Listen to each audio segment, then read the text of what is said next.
Hello friends, welcome to SSC coaching centre. दोस्तों, आज के वीडियो में देखेंगे हम प्रतिशत के क्वेश्चन। प्रतिशत बहुत इंपॉर्टेंट चैप्टर है क्योंकि प्रतिशत सभी पार्ट्स में शामिल हो जाता है। सभी पार्ट्स मतलब कोई भी चैप्टर हो उसमें आपका प्रतिशत शामिल हो जाता है, इसलिए प्रतिशत इंपॉर्टेंट है। तो पूरा वीडियो देखिएगा।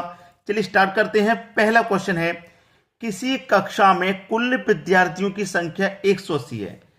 कुल विद्यार्थी का मतलब होता है टोटल विद्यार्थी। टोटल विद्यार्थी 180 हैं, ठीक है।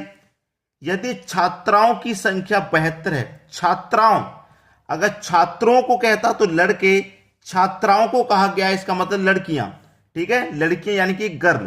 तो गर्ल की संख्या कितनी है भाई? 72 है। और टोटल संख्या 180 है, जिसमें से लड़कियों की संख्या 72 है, तो लड़कों की संख्या कितनी होगी ये बतानी है।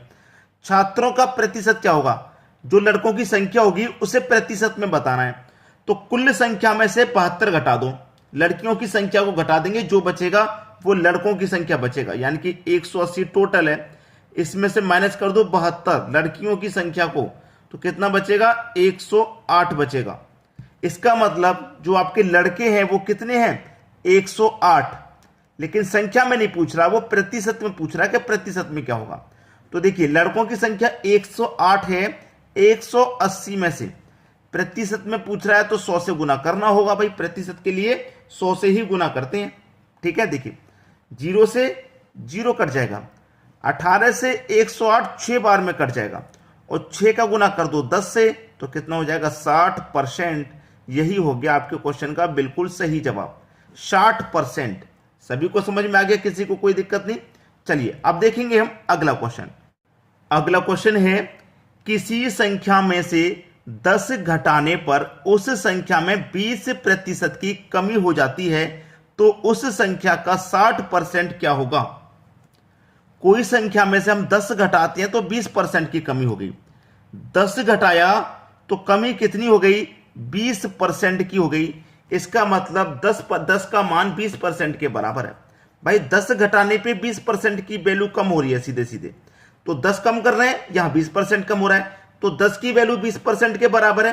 तो आपसे पूछ रहा है कि भाई 60% क्या होगा? 60% क्या होगा? 60% क्या होगा ये पूछ रहा है। भाई देखिए, 10 की वैल्यू 20% के बराबर, यानी कि 10 की कितनी है? 2 गुनी है। 2 गुनी है, तो ये भी क्या होगा भाई? 2 गुनी होगा, ठीक है। 2 गुना होगा कि नहीं होगा? तो ये 60 जो है कितने का 2 गुना होगा? भाई 30 का 2 गुना होगा। होगा कि नहीं होगा? 30 का 2 गुना हो जाएगा। प्रश्न खत्म। अब कुछ नहीं है प्रश्न में, चाहो से कर लेके देख लेंगे। देखिए, आपसे कहा 10 घटाने पर 20% की कमी हो, 10 घटाने पर 20% की कमी हो रही है। 10 घटाने पर क्या हो रहा है? 20% की कमी, तो 60% का मान उससे पूछा है। देखिए, 20% हमारा कितने के बराबर है? 10 के बराबर है। 20% कमी हो रही है 10 घटाने पर, ठीक है। मान पूछा उसने 60% का, तो कैसे निकालेंगे? 10, 20 कहां जाएगा? 10 के बटे में 20। 60% का मान पूछा तो 60 से कर दो गुना, ठीक है। 20 से 60 कट जाएगा 3 बार में। आंसर कितना आ गया? 20 से 60 कट गया 3 बार में, 3 का गुना 10 से करेंगे तो 30। 30 आ गया। यहां भी 30 आ रहा था, यहां भी 30 आ गया। कैसे भी कर लो, आंसर वही आना है। चलिए अब देखेंगे अगला क्वेश्चन। अगला क्वेश्चन है, 10 लीटर मिश्रण में 10% एल्कोहल तथा शेष पानी है। देखिए, अच्छा क्वेश्चन है। एल्कोहल और क्या है आपके पास? पानी। ये दो वैल्यू है आपके पास, एल्कोहल और पानी की, ठीक है। तो अल्कोहल हमारे पास 10% है, एल्कोहल 10%। अब कोई भी मिश्रण होता है वो अपने आप में 100% होता है। अब 100% में से 10% एल्कोहल है, तो पानी आपका 90% हो जाएगा, ठीक है ना। पानी कितना हो जाएगा? 90% हो जाएगा। अब इसे कटा के देखेंगे, प्रतिशत से प्रतिशत कटेगा, 10 से कम 10, 10 से कट जाएगा 9 बार में, यानी कि 1:9 आ गया, 1:9, ठीक है। एल्कोहल कितना है? 1 लीटर है, तो पानी उसे 9 लीटर, टोटल मिला के 10 लीटर हो जाएगा, जो कि हमारे पास 10 लीटर का ही मिश्रण है। इस 10 लीटर में 1 लीटर एल्कोहल है और 9 लीटर पानी है। आगे क्या कहा गया? आगे कह रहा है कि 3 लीटर पानी और मिला दिया जाए। एल्कोहल तो हमारे पास 1 लीटर ही रहेगा, ठीक है। 3 लीटर पानी और मिलाने की बात कर रहा, तो पानी पहले से 9 है, इसमें 3 और मिला देंगे तो पानी हो जाएगा हमारा 12 लीटर, ठीक है। पानी और मिला दिया जाए तो नए मिश्रण में एल्कोहल की मात्रा प्रतिशत में कितनी होगी? प्रतिशत में बताना है। एल्कोहल हमारे पास है कितना? 1 लीटर। टोटल मिश्रण कितना है? 1 और 12 13, अनुपात का दोनों का मिश्रण कर देंगे, 13 हो जाएगा। और एल्कोहल कितना भैया 1 है 13 में से। अब देखिए प्रतिशत के लिए क्या करेंगे, 100 से गुना करना होता है, आप अच्छे से जानते हैं। कटा दो भाई, 13 सत्ते 91, 100 में से 91 कटेगा, 9 बचेगा। अब 9 में तो डिवाइड जाएगा नहीं 13 का, तो 9 ऐसे ही रहने दो, बटे में 13 ही हो जाएगा। 7.9 बटे 13, ये हो गया आपके प्रश्न का बिल्कुल सही जवाब। क्लियर सभी को क्वेश्चन। चलिए अब देखेंगे हम अगला प्रश्न। अगला क्वेश्चन है 30 लीटर दूध और पानी के मिश्रण में 10% पानी है, मिश्रण में कितना पानी और मिलाना चाहिए कि मात्रा 15% हो जाए। अच्छा क्वेश्चन है, मैंने इस टाइप के क्वेश्चनों को पहले बहुत बार कराया है, ऐसे क्वेश्चन पहले बहुत बार कराए हैं, तो इसीलिए मैं आपको ये क्वेश्चन होमवर्क के लिए दे रहा हूं। ठीक है, ये क्वेश्चन होमवर्क के लिए है, वीडियो भी खत्म नहीं हुआ, वीडियो में भी आगे और भी क्वेश्चन है, उसने देखिए आसान क्वेश्चन है, मैंने बहुत बार कराया है, इसलिए मैं आपको लिए होमवर्क के लिए दे रहा हूं। आप घर से करके इसका आंसर मुझे बताइएगा। भाई 1 से 2 प्रश्न तो घर के लिए मिलना चाहिए आपके लिए होमवर्क। ठीक है, तो आज ये एक प्रश्न हो गया। अब देखेंगे अगला क्वेश्चन। अगला क्वेश्चन है किसी उपकरण के मूल्य में प्रति वर्ष 20% की कमी हो जाती है, तो बताइए 3 वर्ष के बाद उपकरण की कीमत क्या होगी 3 वर्ष के बाद। अच्छा क्वेश्चन है। देखिए हमारा कोई भी क्वेश्चन होता है अपने आप में 100% वैल्यू रखती है कोई भी चीज। ठीक है, तो मान लीजिए कोई मूल्य हमें जब नहीं पता है तो उस मूल्य को हम क्या कर सकते हैं, 100 मान लेंगे। 100 मान लिया मूल्य, मूल्य में क्या हो रहा है 20% की कमी। अब देखिए 100% होता है अपने आप में, 20% की कमी हो जाएगी तो कितना बचेगा, 80% बचेगा, और परसेंट का मतलब बटे में 100। ठीक है, तो पूछ रहा है कि 3 वर्ष के बाद, ऐसा ही 3 वर्ष होगा, यानी कि 20% की जो कमी हो रही है वो 3 वर्ष तक होगी, तो 3 वर्ष के बाद उसकी कीमत क्या होगी। ये तो 1 वर्ष के लिए हो गया, फिर दूसरे वर्ष के लिए इसी को रिपीट करेंगे 80 के बटे में 100, तीसरे वर्ष के लिए फिर इसी को रिपीट करेंगे 80 के बटे में 100। ठीक है, क्योंकि 3 वर्ष के बाद पूछ रहा है कीमत, तो यही रिपीट होगा।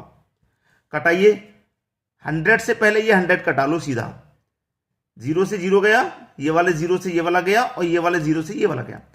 8 का गुना 8 से करो 64, 64 का गुना 8 से करो, मतलब 8 गुने 8 गुने 8, मतलब 8 का क्यूब हो रहा है, और 8 का क्यूब कितना होता है 512, और बटे में कितना आपके पास 10। 10 से डिवाइड करेंगे तो यहां पे दशमलव लग जाएगा, तो आपकी वैल्यू कितनी हो गई 51.2। ये आपका आंसर है। ठीक है, आपका आंसर हो गया 51.2। 3 वर्ष के बाद उसकी कीमत क्या रह जाएगी 51.2। अब ये तो कमी के लिए पूछा है, अगर वो वृद्धि के लिए कह देगा तब भी कीमत अपने आप में 100% रहेगी। ठीक है, वृद्धि के लिए कह देता तो मूल्य 100 हो गया।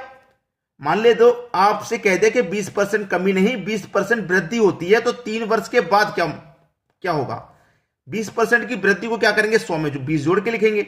जब वृद्धि होती है तो 100 में जोड़ के लगते हैं, और जब कमी होती है तो 100 में से घटा के लिखते हैं। 120 के बटे में 100 3 वर्ष के लिए रहेगा, तो इसी को 3 बार लिखेंगे। ठीक है, इसी को 3 बार लिखेंगे, ये 120 बटे में 100। अब 100 से 100 ये कैंसिल, 0 से 0 गया, 0 से 0 गया, और ये वाले 0 से ये वाला 0 गया। 12 गुने 12 गुने 12 मतलब 12 का क्यू हो जाएगा, और 12 का क्यू कितना होता है 1728 होता है। और डिवाइड में क्या बचा आपके पास, डिवाइड में बचा ये 10। ठीक है, तो 10 को 1 0 बाद यहां दशमलव लग जाएगा, तो क्या आपका आंसर हो जाएगा 172.8। ये आपका आंसर हो जाएगा। कब, जब यहां पे वृद्धि की बात करेगा, 20% वृद्धि दिया होता तब, लेकिन यहां तो कमी दे रखा है, तो आंसर तो हमारा ये हो गया। लेकिन अगर वृद्धि की बात आ जाए तो कैसे करेंगे वो मैंने बताया। अब देखते हैं अगला क्वेश्चन। अगला क्वेश्चन है किसी संख्या के 35% से 35 घटाने पर 35 शेष बचता है, वह संख्या ज्ञात करें। उसने कहा है कि किसी संख्या के, नहीं पता कौन सी संख्या के, तो मान लेते हैं एक्स के। एक्स के का मतलब गुना 35%, परसेंट का मतलब बटे में 100। 35% में से 35 घटाने पर, 35% में से 35 घटाने पर 35 शेष बचता है, 35 घटाने पर 35 ही शेष बचता है, तो वह संख्या क्या है, ये कहा है उसने। 35 का गुना x में कर देंगे तो ये 35x हो जाएगा, बटे में कितना हो जाएगा 100। ठीक है, बटे में 100 हो गया। ये माइनस का 35 बराबर के इधर आके प्लस का 35 हो जाएगा, तो प्लस का 35 हो जाएगा ये, और 35 ये 70 हो जाएगा, बराबर के इधर कितना हो गया भैया, ये 70 हो गया। ठीक है, चलिए ये 35x, ये 35x बराबर 100 का गुना 70 से हो जाएगा 100 गुने 70, ठीक है। चलिए 35 से 70 कट जाएगा 2 बार में, तो गुने में कितना बचा, ये 100, और इधर क्या बचा, ये x। अब 100 का गुना 2 से कर दो तो 200, और इधर क्या बचा x, तो x का मान कितना निकल के आ गया भाइयों, 200 निकल के आ गया। वो संख्या क्या है, वो संख्या x जो पूछी थी वो क्या है, वो 200 है, वही है आपका आंसर। समझ में आ गया सभी को। वीडियो देखने के लिए दोस्तों आपका बहुत बहुत धन्यवाद।